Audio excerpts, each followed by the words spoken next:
આપ જોઈ રહ્યા છો જે આપણા સોશિયલ મીડિયા પર આપણે અહીંયા જે દીકરી છે આ સોશિયલ મીડિયાની અંદર ખૂબ આપણા ટ્રેન્ડ પર અત્યારે વાયરલ થઈ રહી છે તો એમના દ્વારા વાતચીત કરીશું. આજે પ્રાણ પ્રતિષ્ઠા મહોત્સવનો બીજો દિવસ છે અને બીજા દિવસની અંદર મોટી સંખ્યાની અંદર ભક્તજનો ઉમટ્યા છે. શું આપનું તો પહેલાં મને નામ દર્શક મિત્રોને જણાવી લો. મારું નામ જીનલ છે, હું સામટેથી આવી છું અને તાલુકો પાલનપુર. આજે બીજો દિવસ છે પ્રાણ પ્રતિષ્ઠાનો ને આવનારા ભક્તજનો કેટલા લોકો આવ્યા હતા તે જોયા? 1 લાખથી 2 લાખ એટલા ભક્તજનો છે અને એટલી પબ્લિક છે કે કંઈ આમ બેસવાની એ જગ્યા નથી. બેસવાની જગ્યા નથી? હા, એટલા લોકો હે એટલે. અને એ સેવામાં ભુવાજીએ કશું બાકી નહીં રાખ્યું.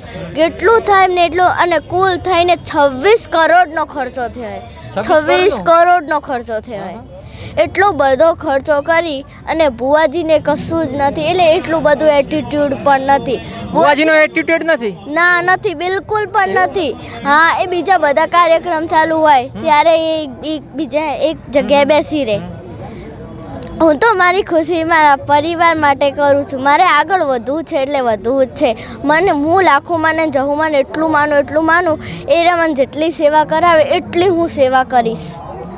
આજે તારે કેટલા દિવસ થયા છે તું તારે સાંભળીથી આવી છે? અહીંયા કેટલા દિવસ છે? 5-6 દિવસ. 5 દિવસ થયા છે. હા. કોણ છે? હા, મારી મમ્મી છે. દર્શક મિત્રો તમે જોઈ રહ્યા છો એમની મમ્મી છે, એમની દીકરી છે. કારણ કે જે સોશિયલ મીડિયા પર આપણા ટ્રેન્ડ પર ચાલી હતી એમના દ્વારા વાતચીત કરીશું. એમની મમ્મી શું કહી રહી છે? શું નામ છે પહેલાં તો? આશાબેન. આશાબેન, શું કહેશો જે આપની દીકરી વિશે? હા, મારી દીકરી ઉપર મને બહુ ગર્વ છે કે લાઈફમાં આટલી બધી આગળ વધી છે અને આટલી બધી બોલતા સારું એને આવડે છે.